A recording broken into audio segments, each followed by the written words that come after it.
Hello class, now I want to continue our discussion about waves, electromagnetic waves, and talk about some of the properties of these waves, some of the behaviors. So we're going to talk about two types of behavior, and this is called interference and diffraction.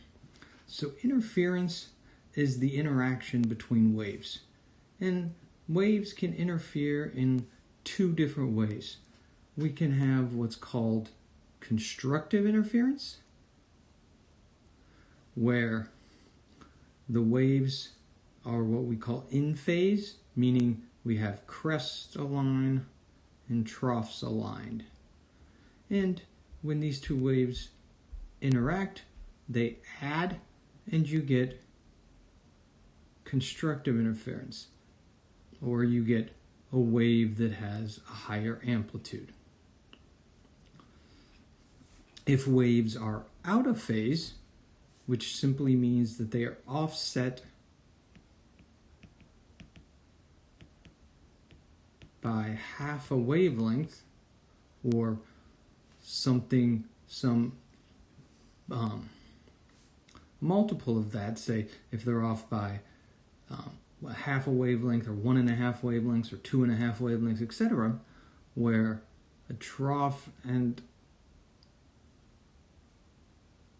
is lined up with a crest, like here or here, these will cancel each other out and you get what's called destructive interference, and essentially the wave turns to a flat line. Right? The wave cancels out. It's destroyed, if you will.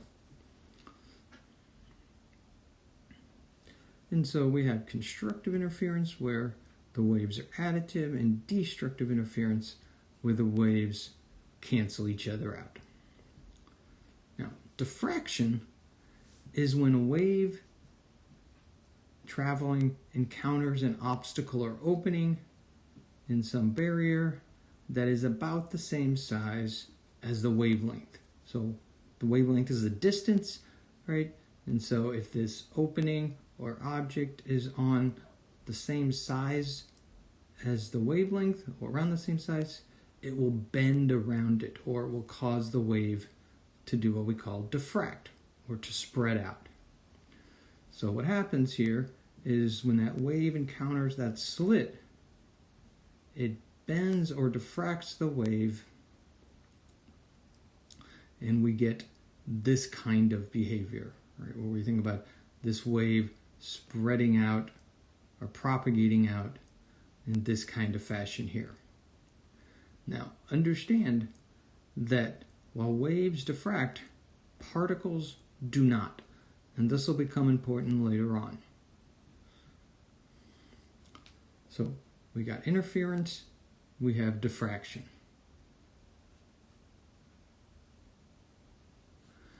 Now, this leads to one of the most important experiments in sort of electromagnetic behavior, and this is what's called the Two-Slit diffraction experiment. And so the idea here is we have this setup where we have a barrier where there's two slits, and those slits are separated by a distance comparable to the wavelength of the wave that we're looking at. And what this results in as two diffracted waves, one through each slit. So we go from having one propagated wave to having two propagated waves, right, that have diffracted through these slits. And once these diffracted waves continue to travel, they interfere with one another. Now, because of the separation, right, because these are separated by about the wavelength, they interfere at sort of known distances. And so what we have is when the path lengths are equal, right, we get constructive interference. And we show that here by a white area. If the paths are offset by a half a wavelength, you get destructive interference, right? Where those waves are offset by a half a wavelength, you're going to get destructive interference, and we show that with a black region here. And because of the setup here, we get alternating constructive and destructive interference regions where, for example, we have equal, right, where they're in phase, they're out of phase by a half a wavelength here, they're back in phase because now they're off by a full wavelength, then they're out of phase again where they're off by 1.5 wavelengths, in phase, separated by 2 wavelengths, etc. So you get this repeating pattern of constructive and destructive interference. And this sets up what is a characteristic interference pattern of all light waves. Right? So if you take any electromagnetic wave and you pass it through this kind of two-slit experiment, you're going to see this classic interference pattern. And this again becomes important a little bit later on as we start to dive into how electrons might behave similar to these light waves.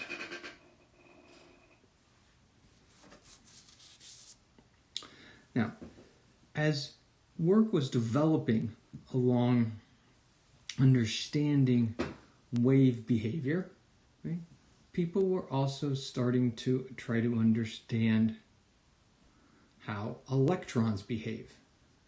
Now, one of the things that they were having a hard time explaining was something that ultimately became known as the photoelectric effect.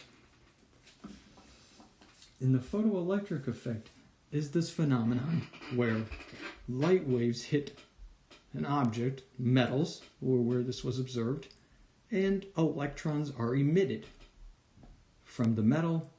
And if this is done with the right setup, and you can see a picture of the full setup in your book, right, where you have this in a vacuum, and you have it hooked up to a power source, right, you can get completion of a circuit. So you set it up with a break in the circuit, and when you shine the light, the electrons that are emitted will complete the circuit, causing electricity to flow. And if you turn off the light source, no more electrons, you turn off the electric current. And so this was observed, right? You could observe that you emit the electrons when the light shines on the surface. Now, based on what was observed, there was a couple of hypotheses made, if you will, right? Based on what was known about these types of behavior and about the behavior of light and electric circuits and all these kind of good things that was known at the time, it was determined, or it was thought, that we would have what's called a threshold frequency. So this was essentially a minimum frequency, or we can think about it in terms of wavelength, but a minimum frequency that the wave, that the electromagnetic radiation had to be at. So you had to have light waves that had a minimum frequency before the electrons would be emitted, regardless of how bright it was, right? You could adjust the intensity, but it didn't matter because we observed this threshold frequency. Now, this was not what people expected to be observed, right? What people expected was that you could use any frequency, but so what people thought was you could use any frequency and electrons would be emitted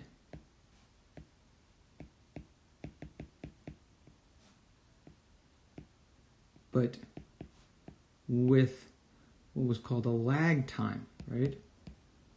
In other words, it would just take longer, right? Because the idea was that, okay, well, these are low frequency, meaning, low energy, right? Think about the connection between energy and frequency.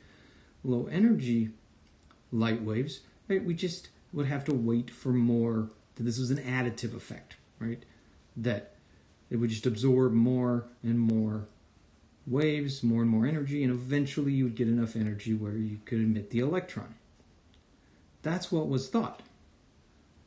But this is not what was observed. What was observed was this idea of the threshold frequency. So this was not found, right? This was what we did observe, right? We observed that if you used anything below threshold frequency, it didn't matter. You could do it forever. And you would never get the electron to be emitted. So in other words, there was no such thing as a lag time, right? High frequency light, you needed something above the threshold frequency to get the electron emission. Now, the other thing that you might think about would be, is amplitude made a difference, right? Because remember, amplitude is the intensity of the light, right? Now, it turns out that amplitude doesn't really play a role here, right? Because if you're below the threshold frequency, you can have any amplitude or intensity of light and it still doesn't matter. And if you're above the threshold frequency, right, so you have high frequency light, you could use a dim source and it would still cause the emission, right? So it didn't really matter whether you had a bright source or a dim source. There was no lag time, right? The key is you had to have something at the threshold frequency or above to see this effect. Now, this was not something that was anticipated, and frankly, it violated everything that was known about what was called classical wave theory, right? Which thought that the energy was simply transferred to the electron, and when enough energy was transferred to the electron, that it would cause the electron to be emitted. But after these results, this idea had to be revisited. And it turns out a pretty smart guy, right, Einstein, comes along and he says, okay, well, we need to try to explain why this is happening, right? If we use, light that is above this certain frequency, then we see it. But if we use lower frequency light, we don't see it.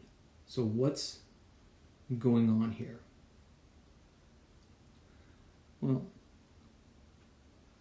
what he said was basically that the energy of the light was not a continuous stream, if you will, but the energy was delivered in packets. And so each packet had the energy associated with that particular frequency of light. And it was the energy of the photon that was important, right? So, in other words, the energy of a single photon had to meet that threshold frequency or have enough energy to emit that electron. And if the individual photon didn't, then it didn't matter, right? No electron would ever be emitted.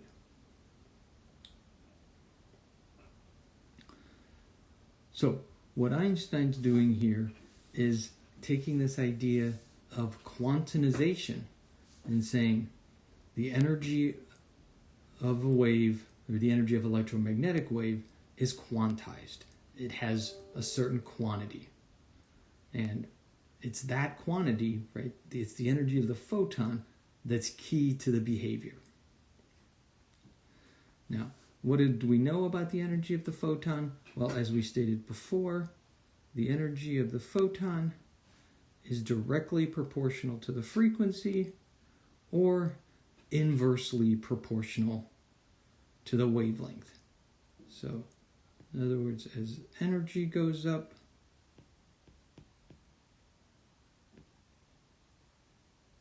frequency also would be going up. So you increase frequency, you're increasing energy.